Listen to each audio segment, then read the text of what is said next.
Okay, okay. Okay. So auspicious greetings. It's good to see and have everyone back with our discussion on the Vimalakirti Sutra. And we are actually moving almost towards the end of the sutra, but not yet. So we are on chapter 10 and 11. So before we look into any of this, let us just give ourselves some time to bring our awareness to our breathing. So let us make sure that we're sitting comfortably. Both feet flat on the floor, gently close our eyes. Just relax our body as we try to focus and try to gather the thoughts on our breathing. Wherever that we haven't finished, we can temporarily put them aside for now. And just be aware of each breath that we take.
Now let us slowly take in 3 deep breaths, breathing in, breathing out, breathing in, breathing out, breathing in again, breathing out. Now let us gently wrap our palms together. Let's cover our palms on our eyes, top of our head, over our ears, the back of our neck. Let's gently wrap our palms together again. Massage our shoulders, arms, all the way to our fingers and wrists. So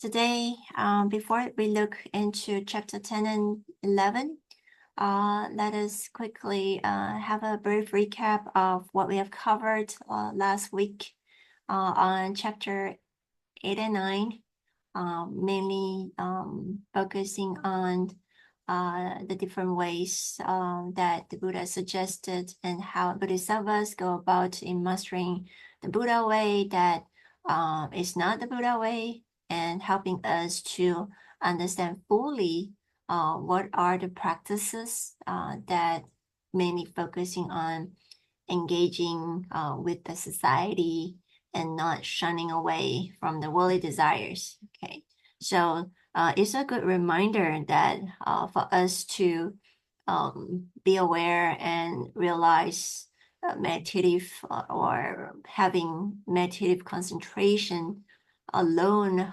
is not sufficient, as we will need to through being with others that help us to get to know ourselves better. If we choose to be secluded, being by ourselves, we won't be able to know the ourself. Like for example, How do we know that we might easily lose our patience? How do we know that we might easily have greed on the things that we like or dislike if we choose to be by ourselves, living in the secluded life?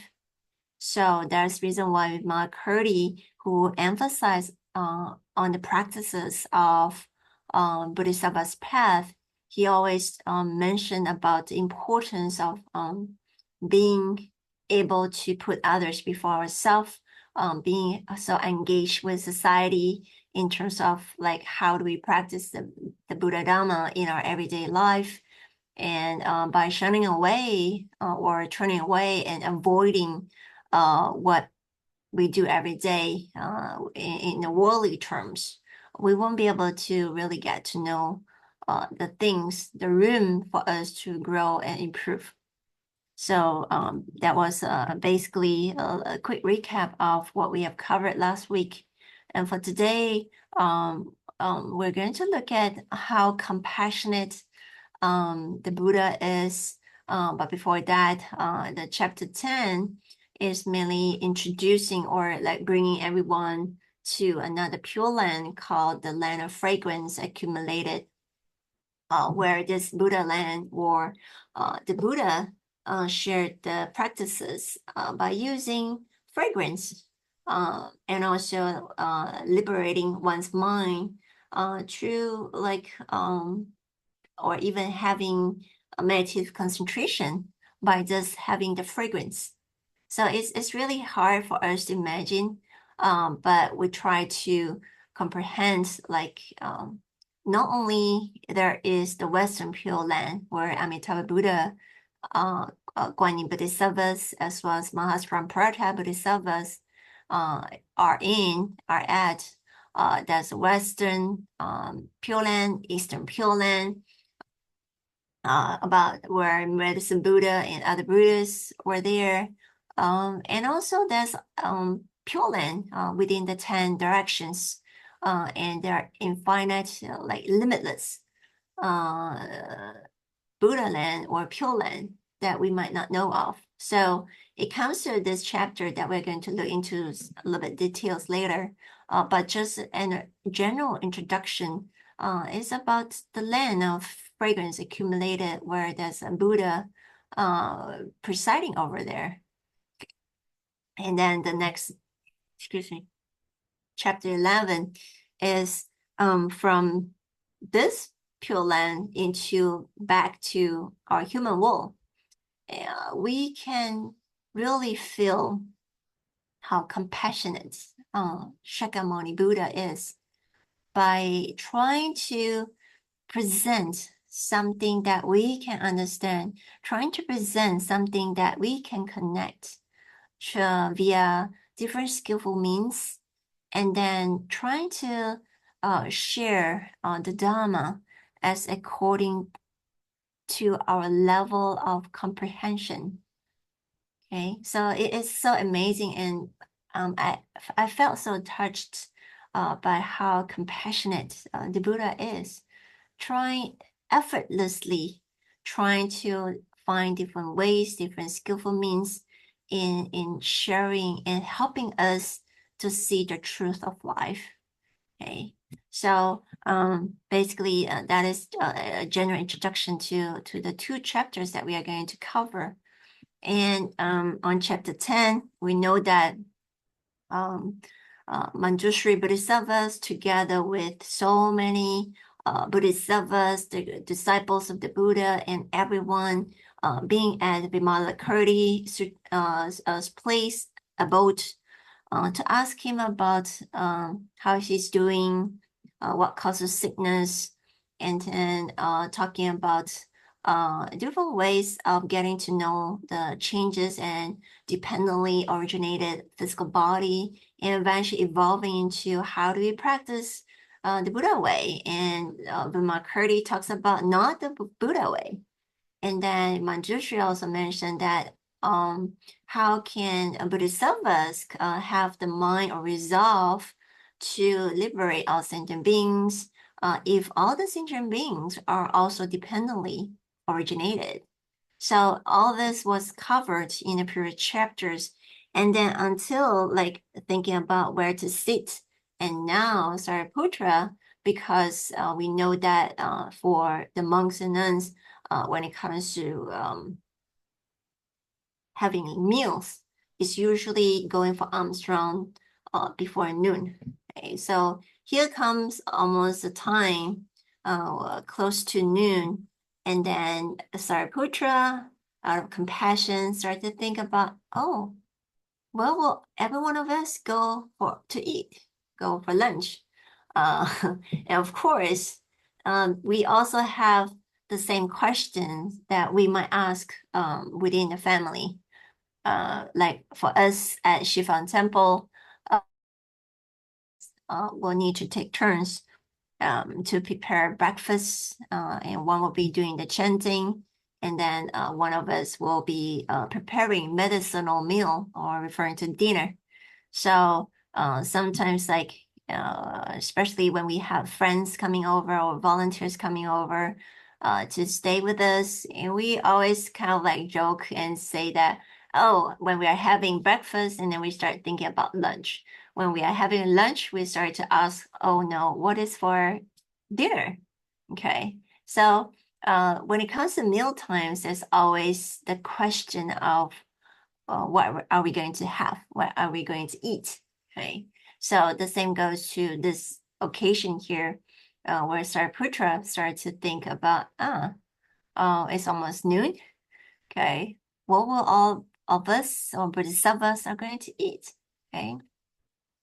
Of course, Vimalakirti, having that sense, like knowing that Sariputra give rise to this thought in his mind.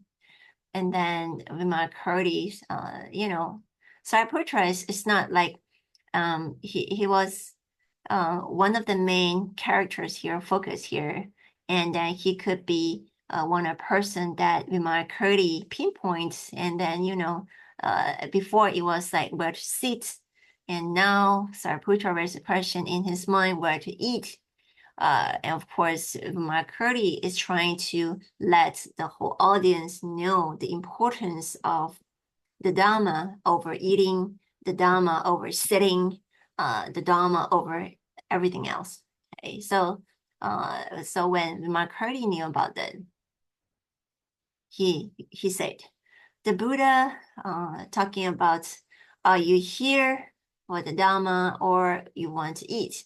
So the Buddha preached about the 8 emancipations, and you, sir, referring to Sariputra, should undertake to practice them.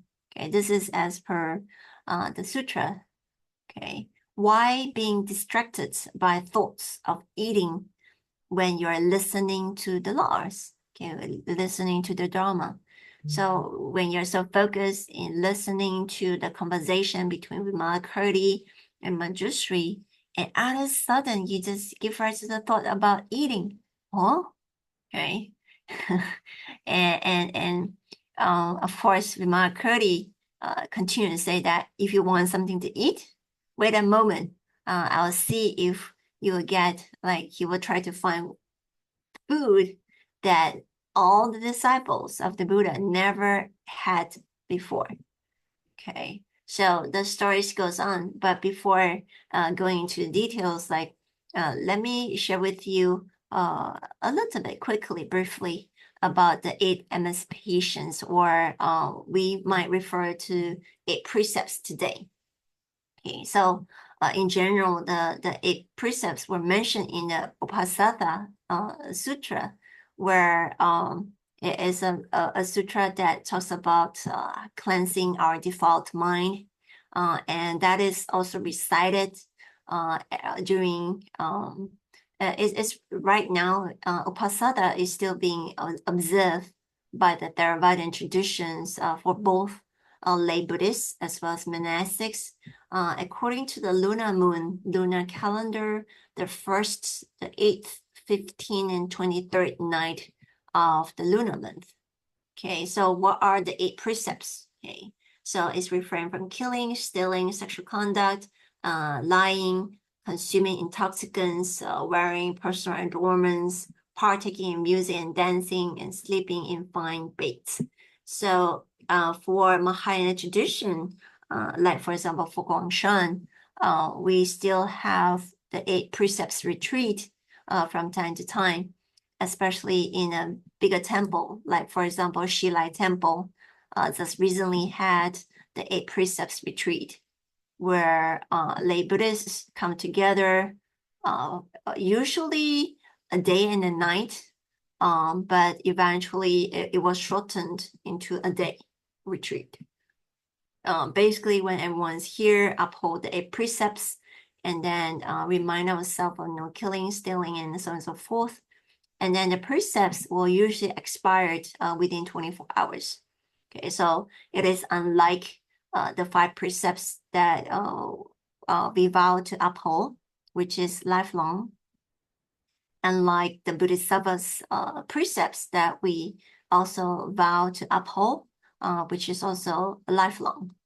But for the 8 emancipation, it usually expires, like we renew our vows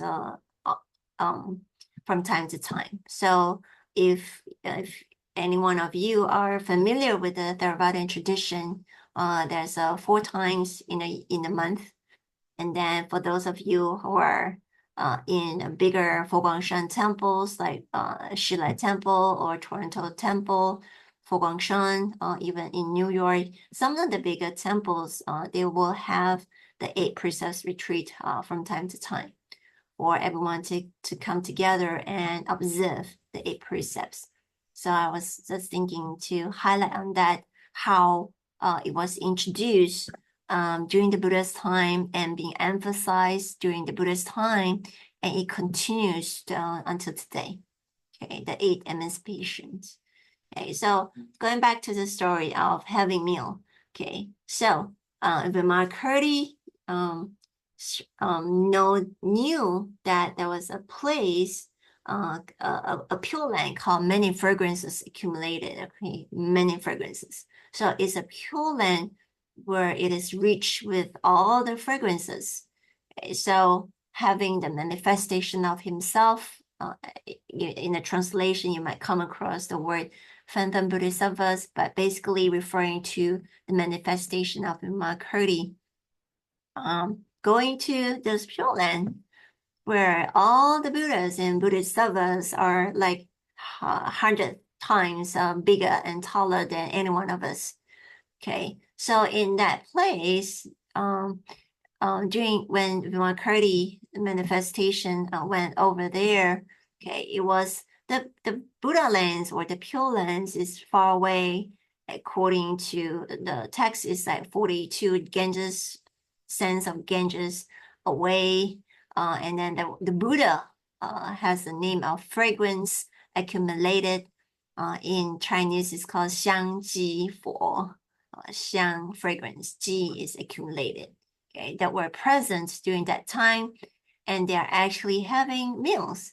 So the fragrance of this Pure Land is way finer and distinct than any of the human world or even the heavenly realms can smell. Okay, so in that place, when Bodhisattvas smell the fragrance, one will eventually being in the meditative concentration. So when Bodhisattvas being reminded of the Dharma is whenever they smell the fragrance. So for us, it's really hard to imagine. It's really beyond our contemplation, what we can comprehend. And of course, the Buddha was like together with all the Bodhisattvas, they are actually having meal. They're having the rice as lunch. Okay, so eventually the Bodhisattvas there, they start to see some small figure moving here and there, and then they ask the Buddha of fragrance accumulated, saying, Buddha, like, what is that? Do you see that? Okay, and then at that time, okay, they were all having meals, and then the Buddha mentioned, That is Vimalakirti, one of the Bodhisattvas from the Saha where the Buddha, by the name of Shakyamuni Buddha, is over there teaching and sharing the Dhamma. And he knew that Vimalakirti is also a well-practiced Bodhisattva who was with all the Bodhisattvas in the Saha and disciples of the Buddha, and so on and so forth. And then he's here to have some rice, requesting us to share some rice with them. So eventually the Buddha scooped some rice and then shared with the manifestation of Vimalakirti. And then when Vimalakirti was about to depart, all the 9 million Bodhisattvas, can we comprehend that? It's really inconceivable, like how everything is beyond the time and space that we are so used to here. Okay, so in the sutra, I mentioned that all the 9 million Bodhisattvas all spoke out in unison, saying that we wish to visit the Saha world and offer alms to Shakyamuni Buddha. The Bodhisattvas there in the fragrance accumulated world, they would like to visit Saha world and personally making the offering to the Buddha in the Saha world, who is Shakyamuni Buddha. And of course, the Buddha of fragrance accumulated say that, oh yeah, of course, y'all may follow the manifestation of Vimalakirti back to the Saha world. But remember, okay, to draw in your bodily fragrances, okay, so that you will not cause any living beings to be deluded by the fragrance that you emit from your body, okay, because all the Bodhisattvas, they're in a fragrance accumulated pure land, they are well practiced, and then the fragrance is beyond what we can comprehend. So when they have rice, it takes 7 days to digest, and then the body will constantly give out fragrances. Okay, so but then the Buddha reminded them, you can go to pay respect and make offerings to Shakyamuni Buddha, but remember when you're there, make sure that you are being humble and you draw in and try not to be so distinct and different from the rest of the people in the Saha.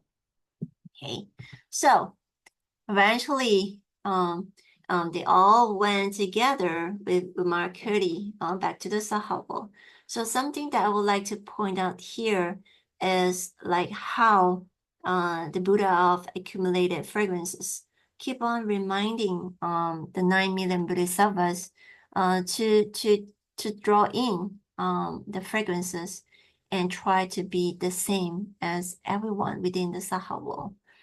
So that is a good reminder of the practices of humbleness in a way.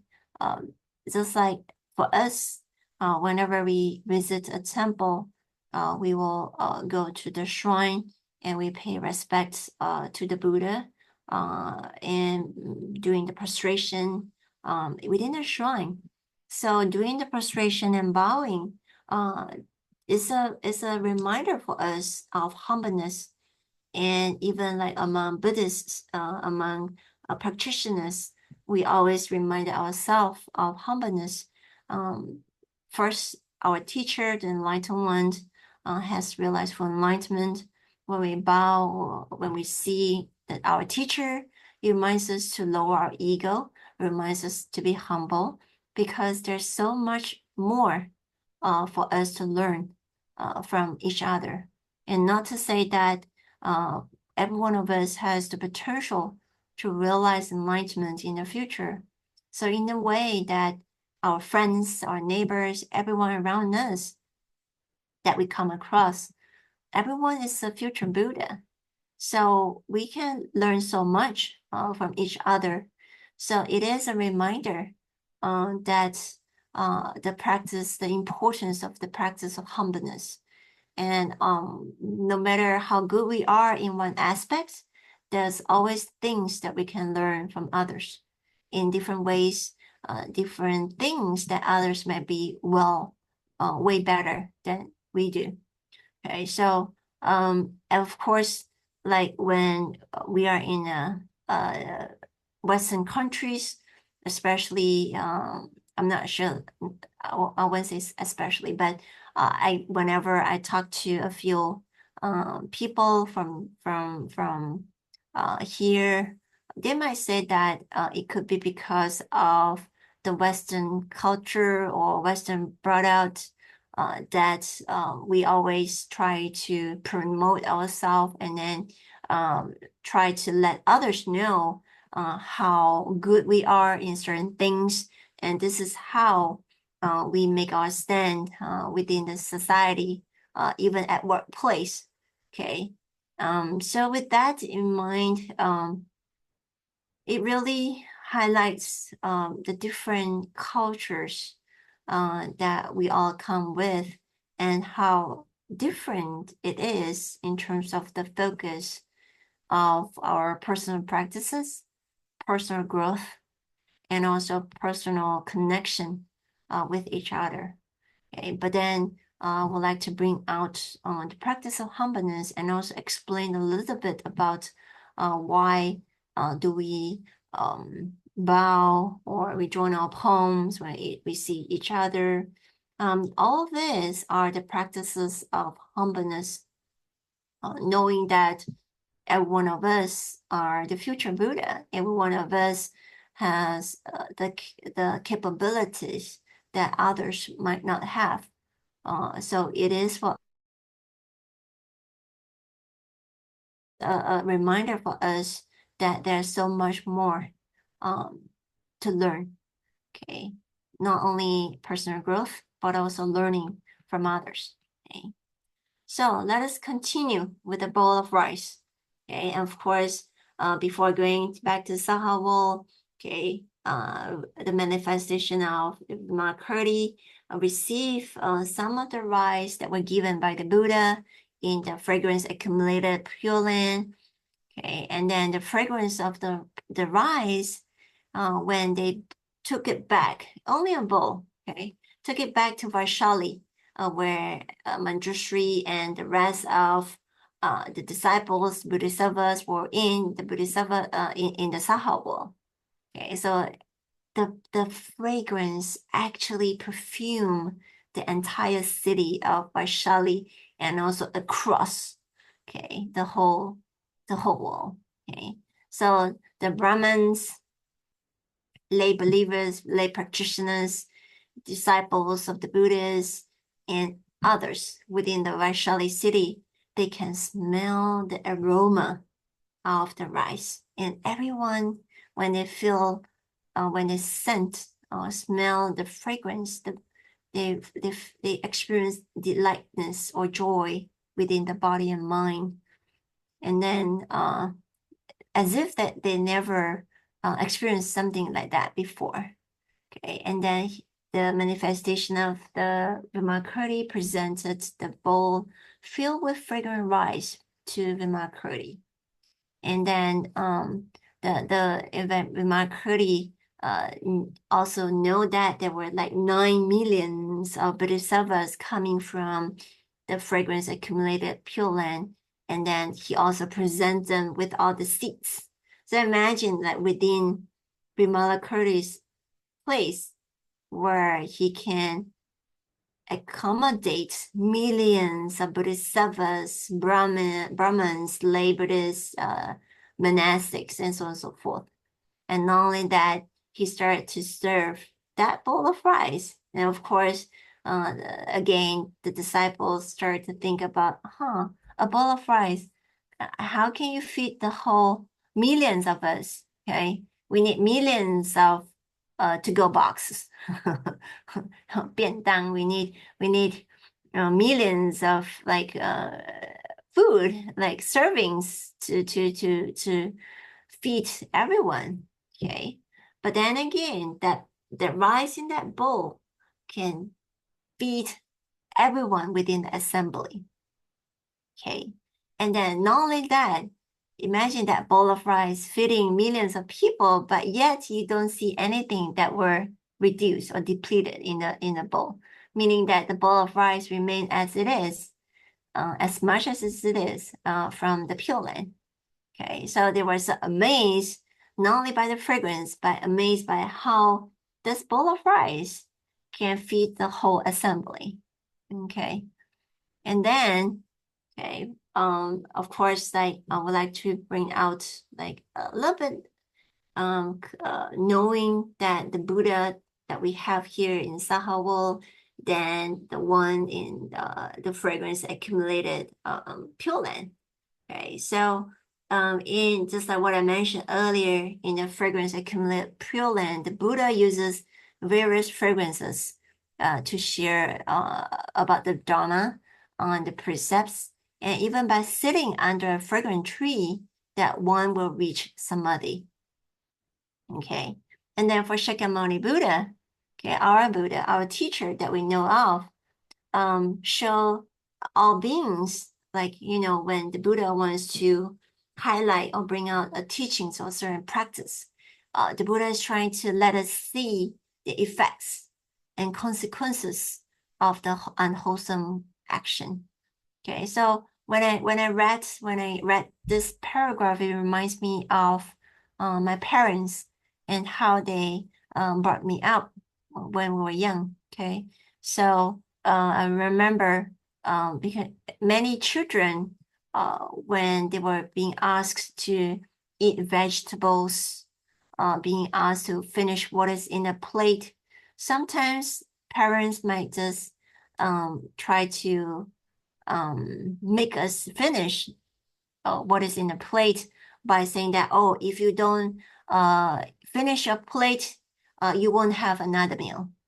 Okay, it kind of like placing some fear within ourselves as a kid, so that we can follow what our parents wants us to do. Okay, so if you don't finish what is in your plate, you won't be able to play games, for example. If you don't finish, if you don't eat the veggies, you won't be able to have pizza for the whole week, for example. Okay, and then when I look at this, it reminds me of how slightly different how my parents taught me when I was young. I remember that whenever I couldn't finish the food that is on the plate, or even the water or the drinks that I ordered whenever we go out, my parents would say that looking at the food that you have on the plate and imagining that others might not have what you have. Not only the food that you have, but also the water, the drinks that you have. Okay, so think of others that is not as fortunate as we are. Okay, when we know that the causes and conditions that were there to ensure us to have a plate of food in front of us, that brings up the idea or the importance of cherishing and appreciating what we have. So my parents brought the idea and the teachings, the importance of being grateful, being appreciative of the plates of food, having a pair of shoes, having clothes to wear, even though I'm the youngest. So sometimes I will wear my clothing from my brother, my sisters who are way elder than me. But when my parents trying to convince me to accept what I have, they will try to reinforce the importance of being grateful and appreciative what we have, what I have. So in a way that my parents try to bring out the idea of appreciative is also helping me to see that how everything comes together with the right causes and conditions, and also seeing the effects that is in front of me. How can I trace back and be more mindful of the causes that I've created? So in a way that, because different beings, different people look at accepting different teachings in different ways. in majority, like in general, like Saha well-beings, like every one of us, when we see the effects, when we know the effects, we might think twice before doing it, because we know that if we, for example, if you look at the hot boiling water in front of you, for sure you won't use your bare hands to touch it, to hold the pot. Okay, we will find something, a cover, a rag to hold on the pot with. Okay, because we can foresee the effects of that, what will happen if we will use our bare hands to do it. So the Buddha, our Buddha, Shakyamuni Buddha, is being so kind, compassionate, and trying to find different ways for us to know the causes, the conditions, and of course, highlighting the effects before we actually burn our hands. The Buddha help us to see that without having burned our hands. Okay, so and using skillful means, different ways, as according to the different capacities that we have, because some of us learn the Dharma in a faster way, and some of us takes time to learn and do reflections on the Dharma, and some of us will accept the Dharma, the teachings as according to our capacities, our different focus, different needs, different levels. Right? So with that in mind, when we read the sutras, we can really feel how compassionate the Buddha is, okay, towards every one of us. Okay. So when everyone had finished the rice, and then the body started emitting, giving out fragrance. Okay, and then Vimalakirti and started to talk to Manjushri, saying that, I think it is about time for us to bring everyone back to see the Buddha. Okay, so moving from the Vimalakirti place to where the Buddha was. The Buddha was in the Umbra garden and sharing the teachings together with Ananda. Okay, so during that time, when the Buddha was sharing the teachings, and Ananda suddenly feel and observe that the ground suddenly became broad and beautifully adorned. Okay, and everyone within the assembly, okay, took on this golden color. Imagine like how this ground started emitting the golden color, okay, and then Ananda was a little bit shocked and surprised to see all this, and then the Buddha, Shakyamuni Buddha, said to Ananda, okay, that is Vimalakirti and Manjushri. And together with all the disciples, the Bodhisattvas will be coming to Umbra Garden. And then within seconds, they see Vimalakirti, Manjushri, the 9 million Bodhisattvas from the fragrance accumulated Pure Land, together with all the disciples, all came back to see the Buddha. And Vimalakirti, Manjushri, Bodhisattvas, respectfully pay respect to the Buddha, and then and of course before that everyone is like taking turns to pay respect to the Buddha after seeing what Vimalakirti did with the bowing to the Buddhas, paying respect to the teacher. Okay, so and then Ananda has questions and start to ask Vimalakirti, because everyone can smell the fragrance that were in the air within the Vaishali, within the city or across. Okay, and then Ananda asked Vimalakirti, how long will this fragrance last? Okay, and then Vimalakirti said that, until the rice is digested. And then the next question that Ananda asked, how long will it be before the rice is digested? How long it takes for a person to digest rice? Okay, and Vimalkirti replied, usually it takes 7 days. Okay, usually it takes 7 days, but sometimes it will take longer. One will only digest only after one has gained liberation of the mind. Okay, so different people digest the rice in a different times span, okay, as according to one's practice.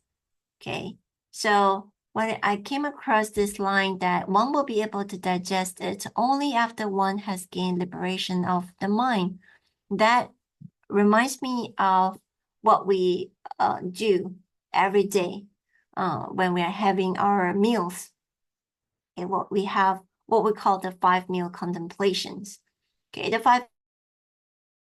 if you are in Foshan, our headquarters in Kaohsiung, 3 meals, we have what we call silent meal, where we will have someone serving the food. And of course, before that, we have to do chantings, dedication, merit before accepting a bowl of rice and the food that we have. So usually throughout the whole meals, we observe silence, we focus on the 5 meal contemplation. So every time when we have a meal, we will do these contemplations. The first one is assess the amount of work involved, weighing up the origins of the food. When we accept this plate of food, okay, we assess, think about how much effort, how much work were being involved to prepare this meal. Okay, and then we do our own reflections on our own practice, our moral conduct, perfect or not, for us to take this offering. Okay, so when we think about that, it gives rise to the practice of humbleness, like, oh, we know that we still have much to do, we still have a lot to practice, but in order for us to nourish our physical body, we accept this offering, but then it is a good reminder for us to continue to put in efforts in our practice, okay? So when we are having this meal, we have to safeguard our mind from giving rise to greed, okay? And then when we accept and when we take in this food, it is not because of the flavor, it is not because of how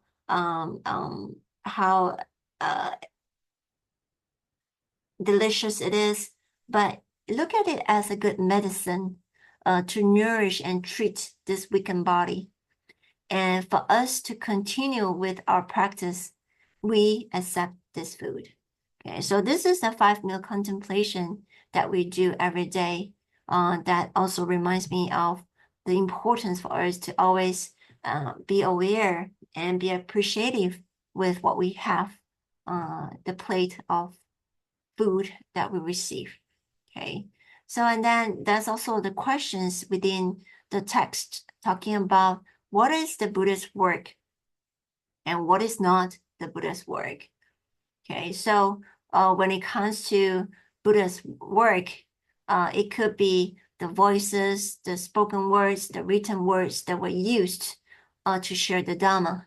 Okay, so and even some of the places where it is tranquil silence, without words, without explanation, and without cognition, without actions, without conditionings, also refers to the Buddha's work. Okay, so when being asked, what is the Buddha's work and what is not, is a good reminder and also highlighting that everything that we do every day in our daily activities, if we go according to the practice of the Dharma, then that is the Buddha's work. If we were to give rise to the mind of the 3 poisons, mind of greed, hatred, and ignorance, we are not practicing the Dharma. Okay, so whether when we are practicing meditation, being compassionate towards others, or when we are having meals, when we are talking to people, everything that we do, if all the conduct that is aligned with the Dharma, it doesn't matter whether it is the Buddha's work or it is not the Buddha's work. Because with the Buddha's work or not the Buddha's work, everything as long as it aligned with the Dharma, that is practice. Okay, that is practice. Okay, so, and then of course, Ananda continue to see the all this fancy manifestation, how Vimalakirti using all the different supernatural powers to have all seats for millions of people, to bring everyone back to the Umbra Garden, to present the rice to everyone.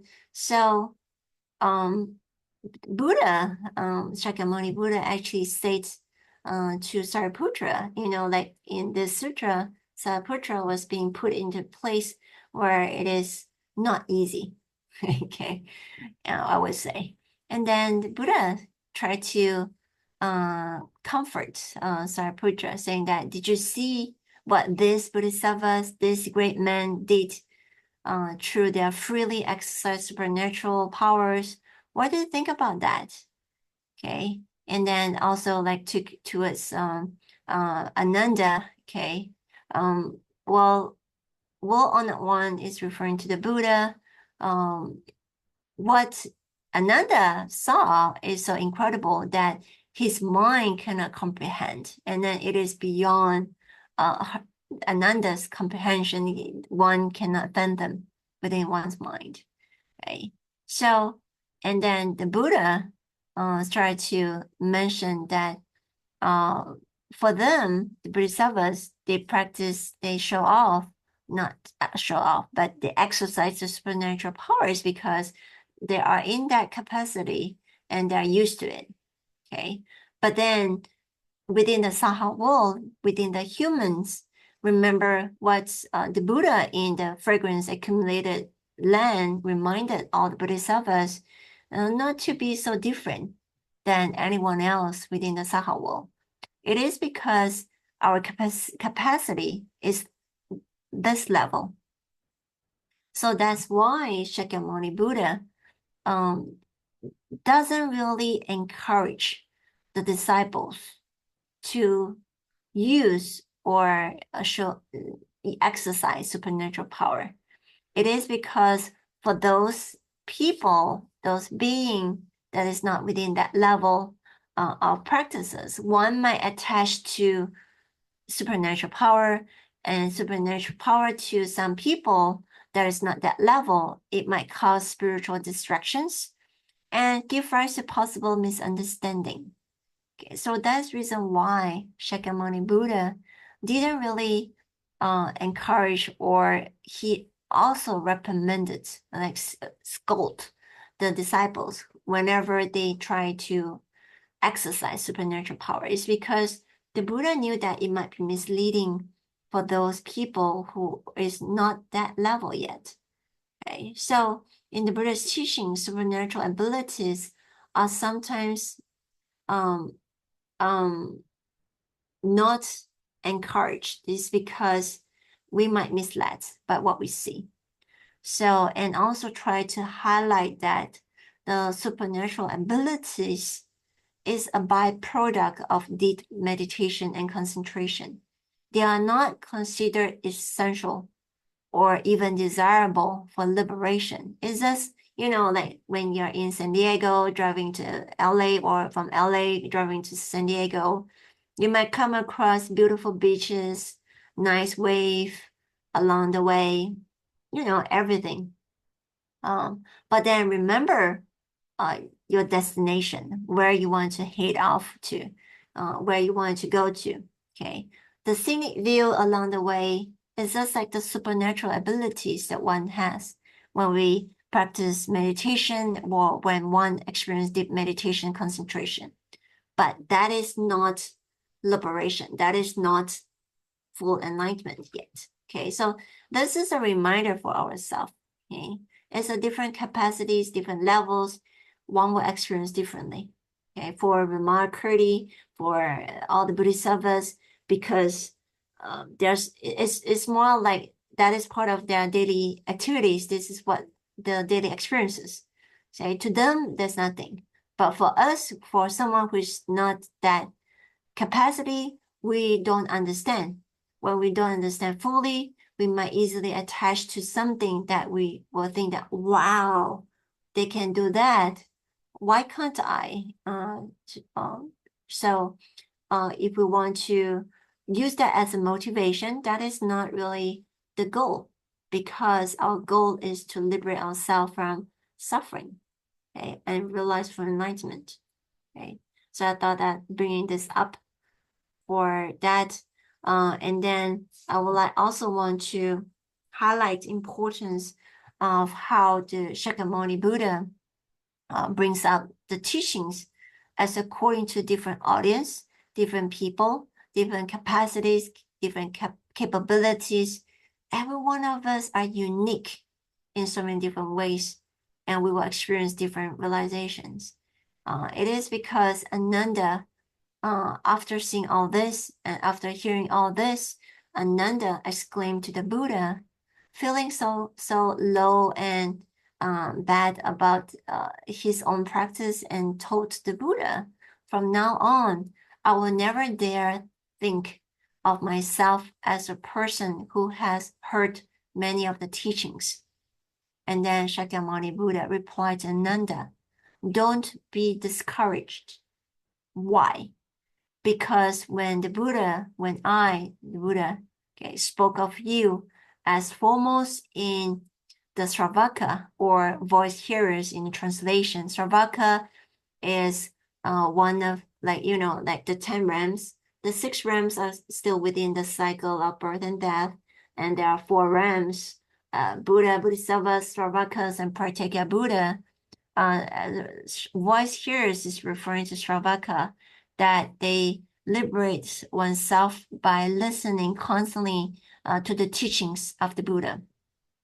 Okay, and Pratyeka Bodhisattva, Pratyeka Buddha are referring to enlightened beings that observe and contemplate on dependent origination by themselves and have the realization.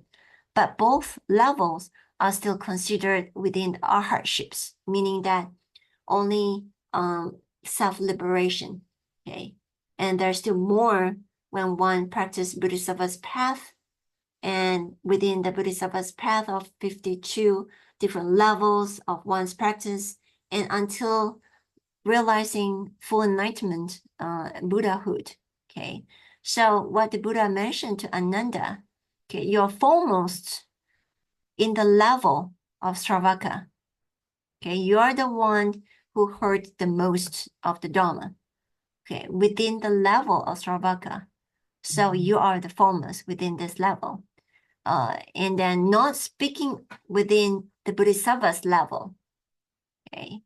So with this, we can tell how compassionate the Buddha is, trying to hold our hands, taking step by step, and helping us along the way in this path to liberation. When the Buddha knew that we are still in the kindergarten level, and then the Buddha tried to show us the different toys, and with the toys try to let us see the Dharma. When we're in elementary level, the Buddha tried to show us the teachings as according to the level that we can comprehend. And step by step, the Buddha slowly showed us the pathways towards full enlightenment. Okay, so even though as Sravakas, Arhats, Pratyeka Buddha, the disciples of the Buddha, when they are seeing what Vimalakirti enlightened Bodhisattvas is doing, they might feel discouraged by what they can do, what they have practiced, how well they are in their practice. But to know that there's still more in their practice, sometimes it might be discouraging in a way. but Shakyamuni Buddha hold our hands and taking us to see, saying that don't worry, we are in this level, even though there's more for us to do. But always remember, the more that we practice when we're in this level, we're putting these puzzles in this place.